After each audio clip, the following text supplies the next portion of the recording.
Eli Tanner woke before the sun every morning. The world around him was quiet, too quiet for comfort. His ranch sat on the edge of a red desert, stretching so far that even the horizon looked tired. The planet was called Haven's Reach, though to Eli it didn't feel like much of a haven anymore. It was a lonely world, dust, wind, and silence for miles in every direction. He used to have a family here once. His wife Mara had loved this place. She'd planted flowers near the water tanks even though she knew the soil hated them. She'd laughed when the sky yaks chewed on her boots and called them silly cloud cows. Eli could still hear her laughter sometimes when the wind passed through the broken fences. But Mara was gone now. A sickness had taken her 3 years ago, and after that, the world had stopped feeling alive. The mornings were all the same. Eli would walk out with his old hat pulled low and check the herds. The sky yaks floated lazily, their long cords tied to poles. Their soft hums were the only sound in the air. He would talk to them as if they could understand him. "Well, Daisy," he said one morning, patting one of the beasts on its head. "Looks like it's just us again." The creature blinked at him, calm and unbothered. Eli smiled faintly. Talking to animals was better than hearing nothing at all. After all, silence had teeth. The days stretched long. He repaired fences, fixed water filters, and patched the roof for the 100th time. But no matter what he did, the quiet always came back. At night, he'd sit outside his dome house, staring at the twin moons hanging over the desert. The stars shimmered like they were laughing at him, millions of them bright and cold. He wondered if anyone, anywhere, even remembered that he existed. Once he'd been a part of something larger. He'd come to Haven's Reach as one of the first settlers. Humans had dreamed of a peaceful colony, far away from war and politics. But that dream had faded when the trade routes died and communication satellites broke down. Ships stopped coming. Supplies stopped coming. The colony scattered, families left or died out. Now Eli Tanner was one of the last humans on the planet. Sometimes he thought of leaving. His old shuttle was half buried behind the barn, its engines dead, but he'd stare at it anyway. If he could fix it, maybe he could fly somewhere, anywhere. But deep down he knew he didn't have the strength anymore. Living had become a habit, not a hope. At night he would drink a little, just enough to make the loneliness blur around the edges.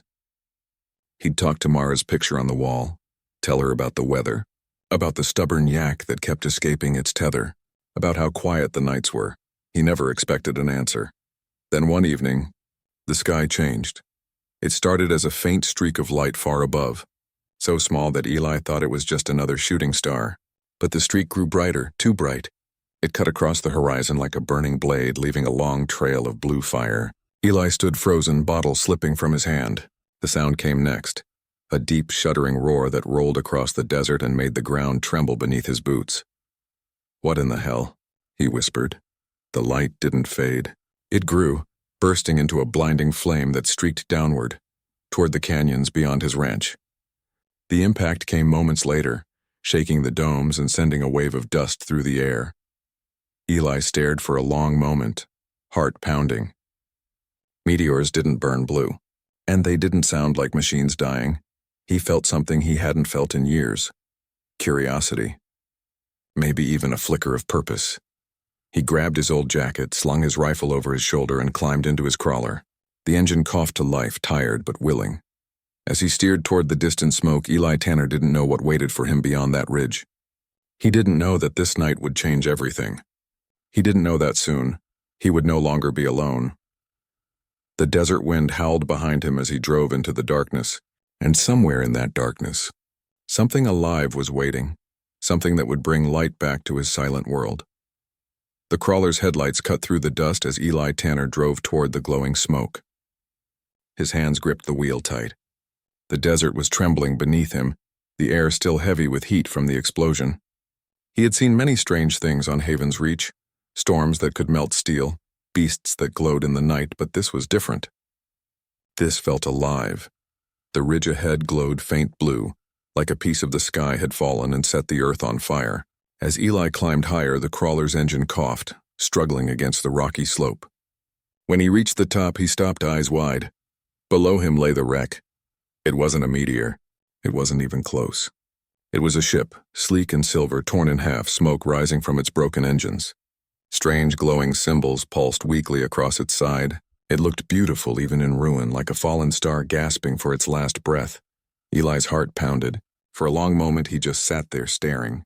He hadn't seen a working ship in more than a decade. His mind raced. Was it human? Was it rescue? But the shape? The design? No, it was nothing like any ship he'd ever seen. He climbed out of the crawler, the wind cold against his face. The air smelled of metal and burned ozone. He moved carefully, rifle in hand, boots crunching on broken glass and stone. Sparks hissed from the ship's cracked hull. Then he heard it. A sound. A voice. It was faint, trembling, and not quite human. Help. Please, Eli froze. His heart skipped a beat. Someone was alive. He rushed forward, pulling at a half-buried hatch. The metal was hot, but he managed to pry it open with a bar from his belt. A thin mist poured out, glowing faint blue. Inside he saw movement. Figures huddled together. As his eyes adjusted, he realized there were many of them. 11, maybe more. All women, all... Alien one had scales that shimmered like emerald glass. Another had delicate silver feathers on her shoulders. A third had soft fur along her neck, her eyes bright yellow and wide with fear. They were bruised, cut, and trembling. Eli took a step back, breath caught in his chest. He didn't know whether to run or help. But then one of them, tall, with markings across her skin that glowed faintly, reached out a shaking hand. Her voice was weak, broken by pain. Please, don't leave us. Something inside Eli cracked. He'd heard that tone before, on the night Mara died, when she'd whispered his name with the same desperate fear. He knew what it meant to beg for life. He knelt beside the alien woman, lowering his rifle. It's okay, he said softly. I'm not gonna hurt you. Of course, they probably didn't understand his words, but his voice, his tone, they understood that. Their eyes softened just a little. Eli scanned the cabin. One of them was bleeding badly, her skin dark violet. Another coughed, sparks of light flickering in her breath. Whatever they weren't built for this planet's air. They were dying. He acted fast. He pulled out a breather mask from his pack, adjusted it to fit one of their faces. He fetched water from his crawler, poured it carefully into small metal cups. The one with feathers tried to speak, voice weak and musical. Home. Lost ship. Gone. Eli didn't understand all of it, but he understood enough. They were refugees, survivors, and there was no help coming for them. He looked back toward the horizon. His ranch was miles away, his supplies limited. But leaving them here? That wasn't an option.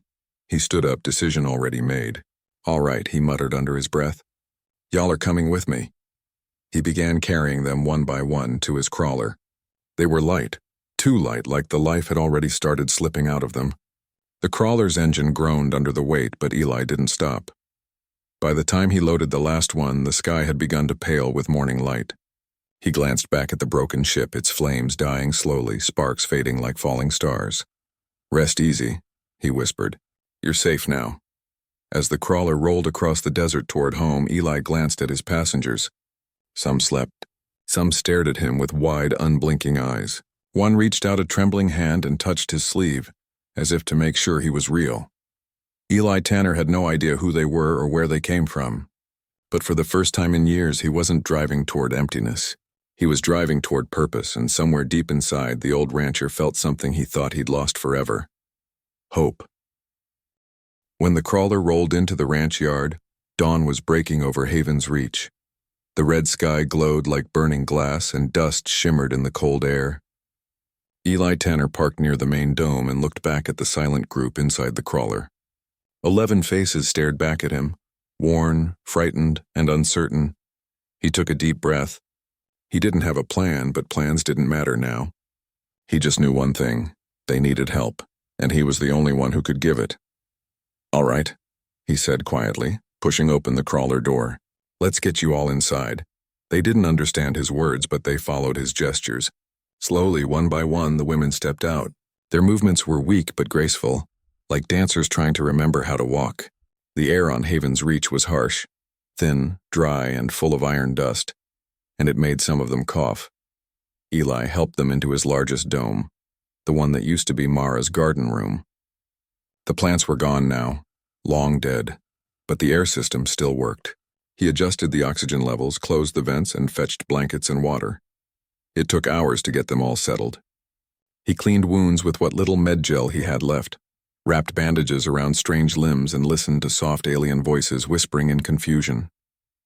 They were scared, lost, and far from home. By evening, the room was quiet again. Some of them slept. Others sat together, whispering in low tones. The smallest one, her hair like silver threads, looked up at him with wide violet eyes and said a single word. Safe? Eli froze. That word cut through him. It wasn't perfect English, but it was close enough. He nodded slowly. Yeah, he said softly. You're safe here. The woman smiled faintly before closing her eyes. Eli sat down on a crate, feeling the weight of exhaustion settle over him. He rubbed his hands over his face. What was he doing? 11 alien women in his house, hurt, scared, and completely dependent on him. He didn't even know what species they were or what they ate. His supplies were already low. Still, when he looked at them, he couldn't bring himself to feel regret. They weren't just strangers, they were survivors. And if he turned them away, they would die. He stood up, pulling the old coat tighter around himself. All right, Mara, he whispered to the air. Guess I've got company again. For the first time in years, he felt like the ranch wasn't empty anymore. The next few days were hard. Eli worked from dawn to dusk. He repaired the broken air filters, doubled the food supply by grinding extra nutrient powder, and fetched water from the far well. The women helped as much as they could. One with feathered arms cleaned the floors with soft brushes. Another repaired torn blankets using strange threads from her own clothing. Slowly, they began to learn simple words. Water, food, sleep, friend, and they began calling him something too. Gordon. He didn't understand it at first, but when he pointed to himself and said Eli, they smiled and repeated, Gordon Eli. Maybe it meant protector. Or maybe it meant fool. Either way, he didn't mind. One evening he sat outside the dome watching the twin moons rise. The air was cool and quiet, and the desert stretched wide and endless. For the first time in years, the silence didn't hurt. Inside the dome, soft laughter echoed, strange melodic sounds that reminded him of wind chimes. Eli closed his eyes and smiled. Then he heard soft footsteps behind him.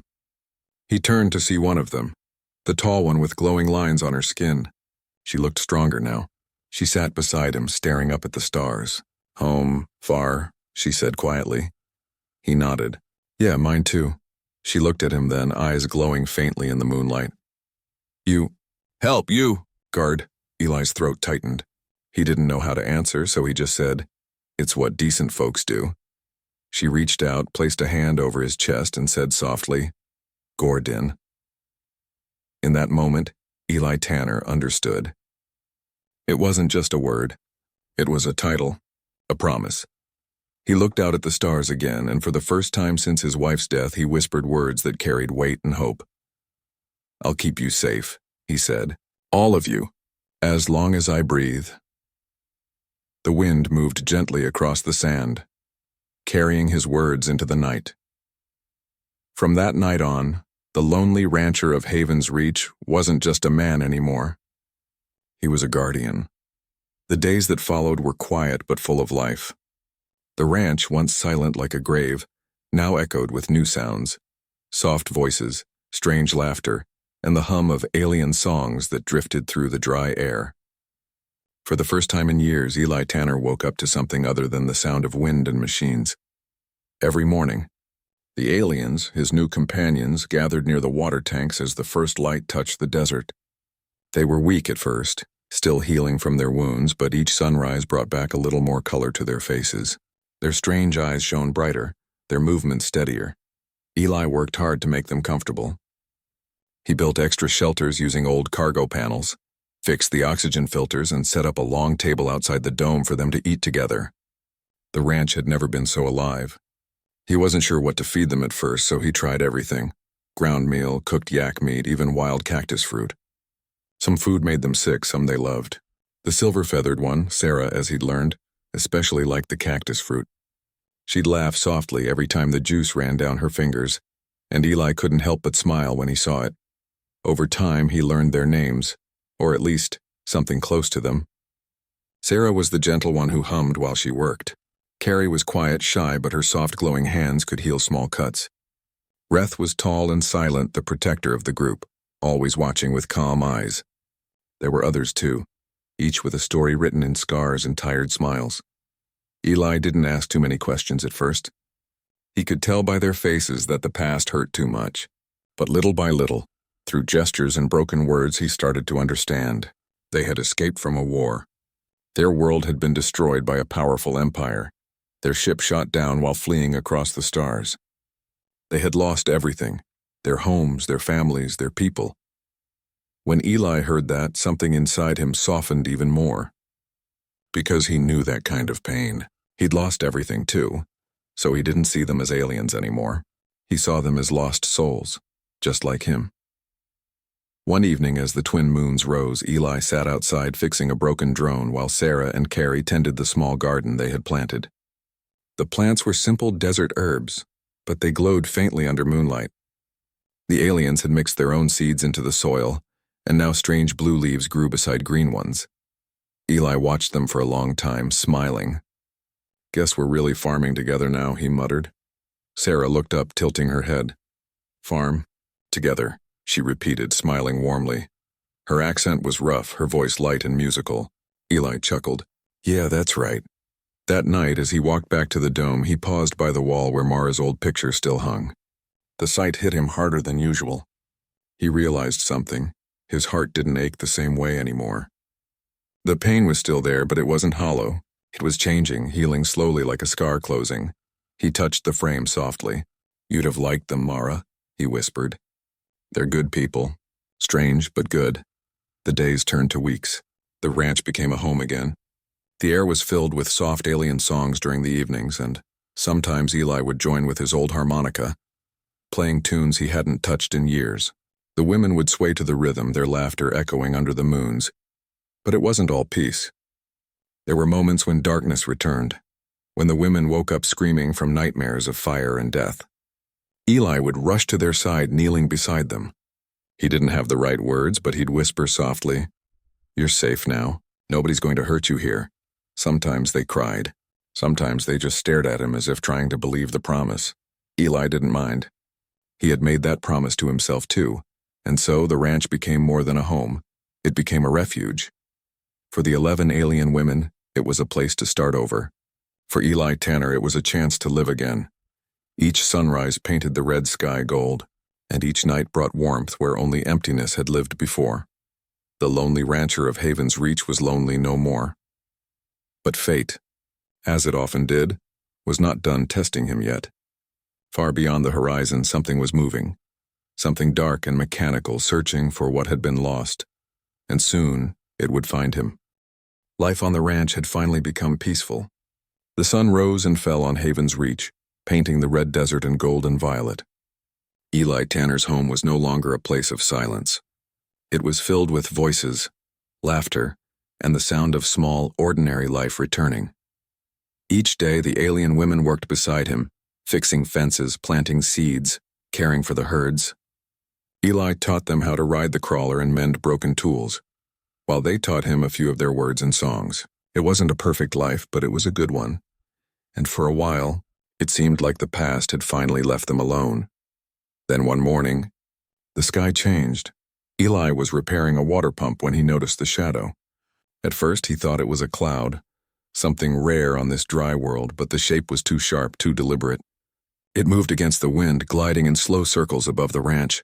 He stood still, hand tightening on his wrench. A thin, cold fear began to crawl through his chest. He'd seen shapes like that before, long ago during the colony wars. That wasn't a cloud. That was a ship. He called out to Reth, the tall, quiet one who was helping near the barn. "Reth, get the others inside." Now she followed his gaze and froze. The blood drained from her face, and for a moment, Eli saw something in her eyes he had never seen before. Pure terror. "It found us," she whispered. Her voice shook. "They come." The others heard her cry and ran toward the dome. Sarah grabbed the smallest of them, her wings spreading protectively. Panic filled the air and Eli's heart pounded. He didn't ask questions. He didn't need to. Whoever they weren't friends. Eli raced inside and shut down every light, every beacon, every transmitter. He guided the women through the back tunnels that led to the caves behind the ridge. Those caves had once stored his supplies, but now they would be something else. Shelter. He moved quickly, checking his rifle, his tools, and the old field generator that could mask heat signals. His hands shook, but his mind was clear.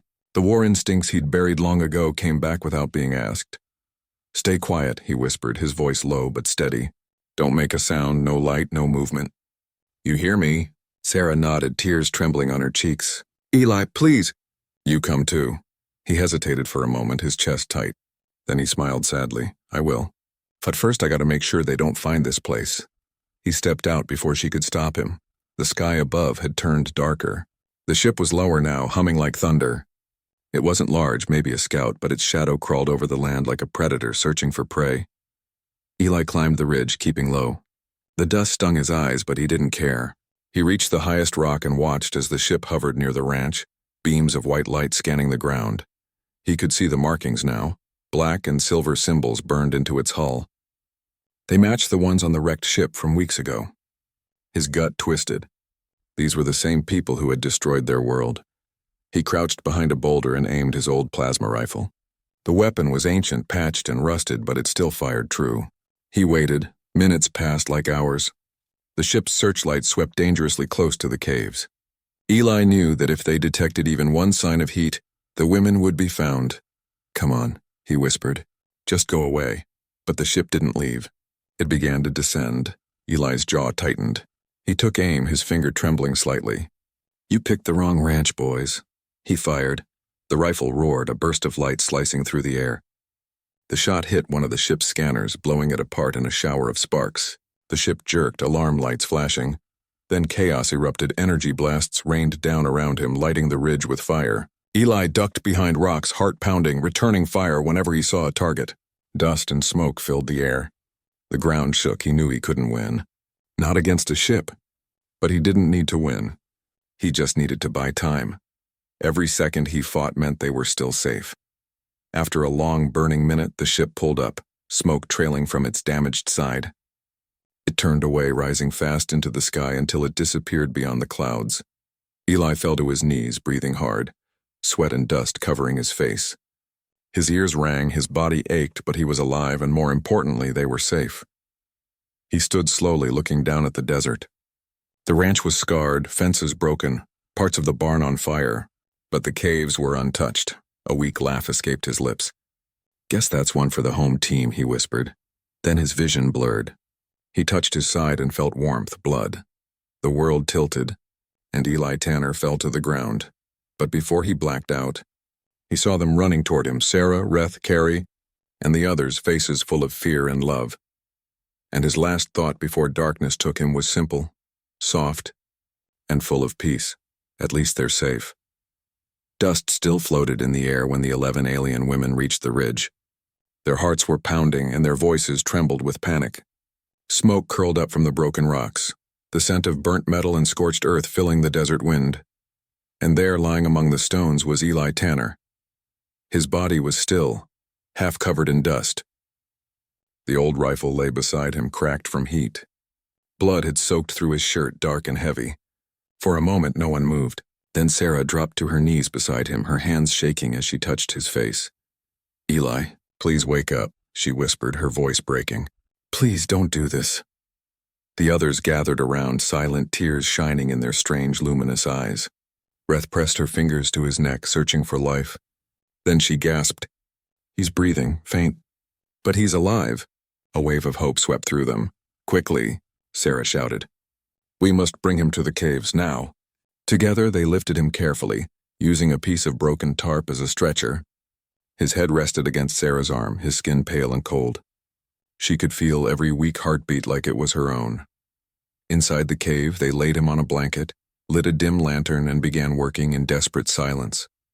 These women had seen war, but never had they fought for someone like this, for a human who had chosen to protect them without asking for anything in return. Reth tore strips of cloth to stop the bleeding. Lyra, who had once been a medic in her world, searched through Eli's old supplies and found a box of human medical tools. Her trembling hands worked fast, cleaning the wound and sealing it with trembling precision. "He took a plasma hit," she murmured, voice tight. "If it had gone deeper, he'd be gone." "He's lucky," Sarah's voice cracked. "No, we're the lucky ones." Hours passed. The wind howled outside and the night deepened. The ranch lay in silence, the fires now cold and black. But inside that cave, 11 hearts refused to let one human heart stop beating. At last, Lyra leaned back, exhausted. "He'll live," she whispered, though tears still streamed down her face.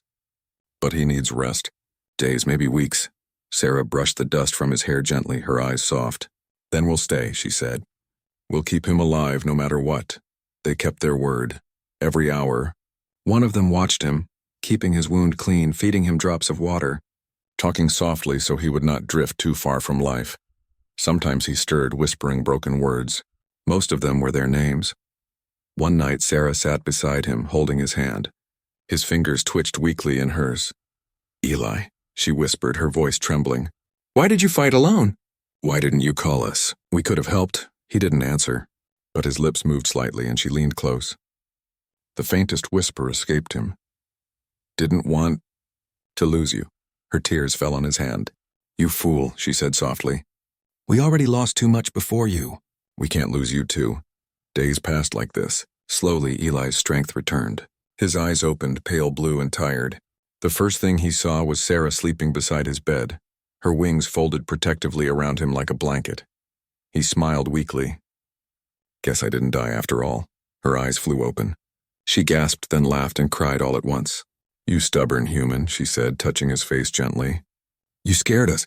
"Sorry," he whispered, voice rough. "Didn't plan on giving you a heart attack." The others soon rushed in, voices full of joy and relief. Reth brought him water. Lyra checked his wound. And the youngest of them, Tiny Vey, hugged his arm tightly, refusing to let go. For a moment, the cave was filled with warmth again, soft laughter, trembling smiles and quiet tears. Eli looked at each of them, his voice low but steady. "I saw that ship. Same markings as before. They'll come back." The women exchanged fearful glances. They all knew what that meant.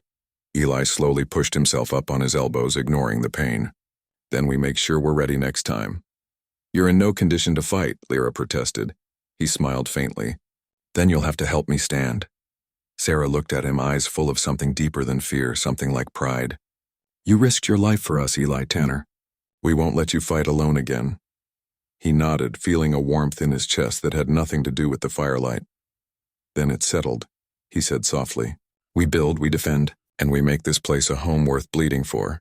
The women all nodded. In that dim cave, 11 alien hearts and 1 human heart beat together with quiet, shared courage.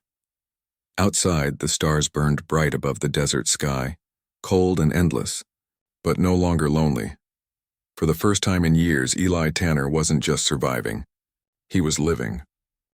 Weeks passed since the attack, and Haven's Reach slowly healed. The fences were rebuilt, the animals returned to the fields, and the scent of green life began to rise again from the soil. But something had changed, both in the land and in the hearts of those who lived there. Eli Tanner was no longer just a rancher. He was a guardian, and the 11 alien women, once refugees, once frightened souls, were now his family. Every day they trained. Eli taught them how to use old rifles, how to repair shields, how to spot danger from afar. They learned quickly, too quickly, he thought sometimes, and beneath their beauty he saw the warriors they used to be. But even as they prepared, laughter still filled the days. Sarah's wings shimmered as she worked the fields. Reth raced the wind with the crawler. Lyra cooked strange alien meals that Eli pretended to like. For a time it felt like peace might stay. Then one dawn, the horizon burned. The same black and silver ship returned, bigger, louder, angrier. And this time, it wasn't alone. 3 others followed, their engines roaring across the red desert sky.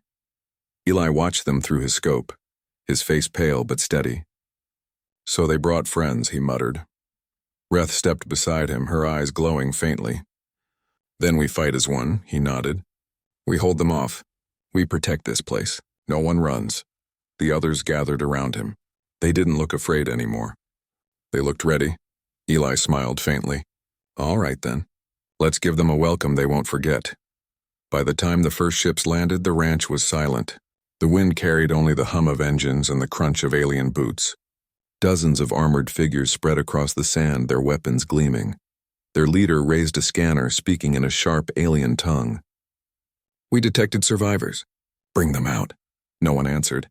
Then the ground exploded beneath their feet. Hidden mines, hand-built by Eli and Reth, ignited in a storm of dust and fire. The aliens scattered, shouting in confusion. From behind the ridge, Eli fired the first shot. A clean, steady beam that hit the leader's weapon and sent him crashing backward. The women moved like lightning, silent and graceful, their eyes burning with fury. Sarah dove from the sky, her wings cutting through the smoke, grabbing one of the soldiers and throwing him to the ground. Reth charged forward beside Eli, her staff glowing with energy. The ranch that had once been a quiet home became a battlefield. Blasts shook the earth. Sparks and dust filled the air. Through it all, Eli moved like a storm, limping, wounded but unbroken. Every time one of the women faltered, he was there, shouting orders, pulling them back, keeping them alive. "Stay behind cover," he yelled. "Don't give them a clear line." He turned and fired again, hitting the ship's landing strut. It groaned and toppled sideways, sending flames into the air. For a moment it seemed impossible, but they were winning. Then another blast hit the ground near Eli. He was thrown back, his vision swimming. Pain shot through his side. Sarah screamed his name and rushed to him, shielding him with her wings as fire rained down. "I'm fine," he gasped, blood trickling down his cheek. "Just keep fighting." "No," she said fiercely. "We fight together." And together they did. Lyra threw a plasma charge that destroyed the second ship. Reth's staff broke through armor with a single glowing strike. The youngest, Vey, stood atop the ridge, sending out a blinding flash from her species' biolight that disoriented the enemies. The tide turned. The last of the attackers began to retreat, dragging their wounded back to the ships. The engines flared and rose into the darkening sky, leaving only silence and smoke behind. When the battle ended, the ranch was in ruins, but it was theirs. Eli sank to his knees, exhausted, the rifle slipping from his hands. The 11 women gathered around him, their faces streaked with dirt and tears. Sarah knelt and cupped his face in her hands. "You did it," she whispered. "You saved us." He smiled weakly. "No," he said. "We saved each other." The desert wind swept over them, carrying the scent of burnt metal and dust. Above them, the first stars began to appear, cold, distant, and endless. Eli looked up at them and felt something deep in his chest, a peace he hadn't felt since before the wars, before the loneliness, before everything. He turned to the women, his voice soft. "They'll come again someday. But when they do, they won't find victims. They'll find a family." Sarah smiled, her tears glimmering like silver. "Then we'll make this home strong enough for all of us." Eli nodded, his eyes bright despite the pain. "Haven's Reach," he said quietly. "It's not just a ranch anymore. It's a promise." The 11 women stood with him side by side, looking out across the desert that was no longer empty. For the first time in his life, Eli Tanner wasn't just a man who'd lost everything. He was the guardian of something worth living and dying for, and in that quiet moment beneath the stars, the lonely human rancher finally found his place in the universe.